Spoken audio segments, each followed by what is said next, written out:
Lieu d'échange, d'information, de partage et d'animation, la maison de projet destinée à tous les habitants de Célestin-Perriand-Modély à La Saline a été inaugurée le samedi 21 avril. La maison de projet a été réalisée par la CEMADER sous l'impulsion de la ville de Saint-Paul. La structure accueille l'équipe de projet du bailleur social, la maîtrise d'œuvre urbaine sociale, la dynamique sociale d'insertion et les associations qui souhaitent développer les actions sur le quartier avec les habitants. Elle résulte de la volonté de la ville de Saint-Paul d'engager avec la CEMADER et pour l'amélioration du cadre de vie des habitants de Célestin-Perriand-Modély un grand programme d'aménagement et d'accession à la propriété pour une centaine de familles de cet écart de La Saline.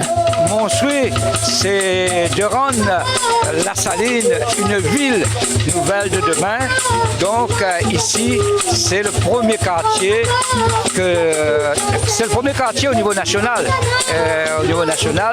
Que nous travaillons avec la population et pour la population. La concertation, la communication, et vous avez aussi un bel outil, la maison de projet. C'est là que se fait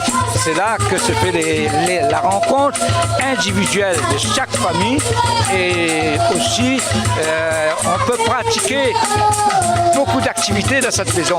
Cette maison est ouverte à la population et c'est la population qui est souveraine et c'est le mieux vivant.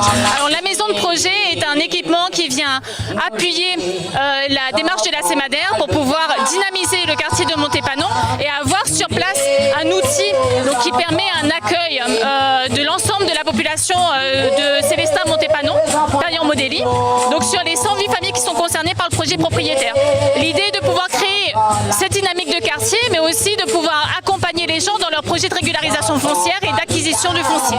En ce qui concerne les travaux d'aménagement prévus sur ce quartier de Célestin-Montépanon, donc on est vraiment sur des équipements qui sont très importants, structurants. Donc en matière d'eau usée, on a des postes de refoulement qui sont prévus, des bassins de dissipation des eaux pluviales. On va procéder à la mise en souterrain de l'ensemble des réseaux aériens et on va aussi développer des nouveaux réseaux comme par exemple le réseau fibre. Donc il s'agit vraiment là d'une dynamique, donc on est sur 13 millions de dépenses, donc avec une participation de la ville à 3 millions d'euros et une participation de l'État à 3,8 millions. Donc c'est une opération d'envergure, la première nationale, il faut le souligner. C'est une opération de type RHS, donc résorption habitat spontané.